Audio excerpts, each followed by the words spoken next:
एक बार की बात है, किसी जंगल में एक कौवा रहता था। वो बहुत ही खुश था क्योंकि उसकी ज्यादा इच्छाएं नहीं थीं। वह अपनी जिंदगी से संतुष्ट था। लेकिन एक बार उसने जंगल में किसी हंस को देख लिया और उसे देखते ही सोचने लगा कि ये प्राणी कितना सुंदर है।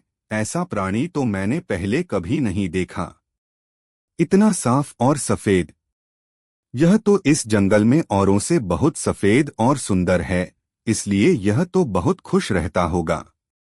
कौवा हंस के पास गया और पूछा, भाई तुम इतने सुंदर हो इसलिए तुम बहुत खुश होगे।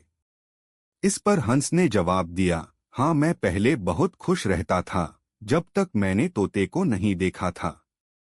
उसे देखने के बाद से लगता है कि तोता धरती का सबसे सुंदर प्राणी है।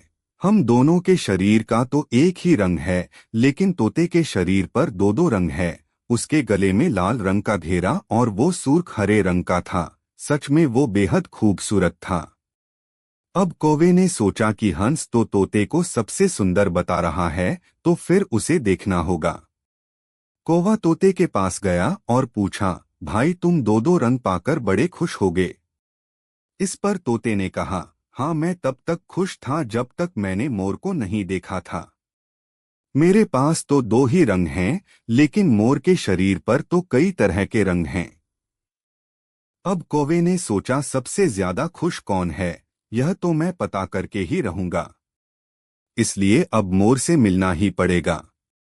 कौवे ने मोर को जंगल में ढूंढा, लेकिन उसे पूरे जंगल में एक भी मोर नहीं मिला और मोर को ढूंढते ढूंढते वह चिड़ियाघर में पहुंच गया तो देखा मोर को देखने बहुत से लोग आए हुए हैं और उसके आसपास अच्छी खासी भीड़ है।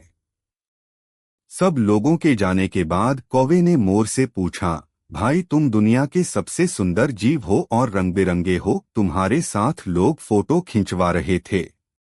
तुम्हें तो बहुत अच्छा लगता होगा और तुम तो दुनिया के सबसे खुश जीव होगे। इस पर मोर ने दुखी होते हुए कहा, भाई अगर सुंदर हूं तो भी क्या फर्क पड़ता है। मुझे लोग इस चिड़ियाघर में कैद करके रखते हैं, लेकिन तुम्हें तो कोई चिड़ियाघर में कैद करके नहीं रखता और तुम जहां चाहो अपनी मर्जी से घूम फिर सकते हो।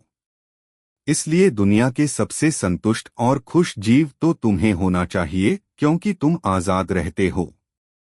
कौवा हैरान रह गया, क्योंकि उसके जीवन की अहमियत कोई दूसरा बता गया।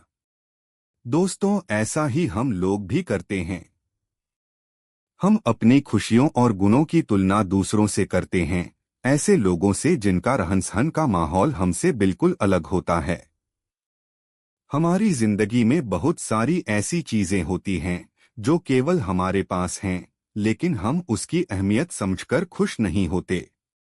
लेकिन दूसरों की छोटी खुशी भी हमें बड़ी लगती है, जबकि हम अपनी बड़ी खुशियों को इग्नोर कर देते हैं।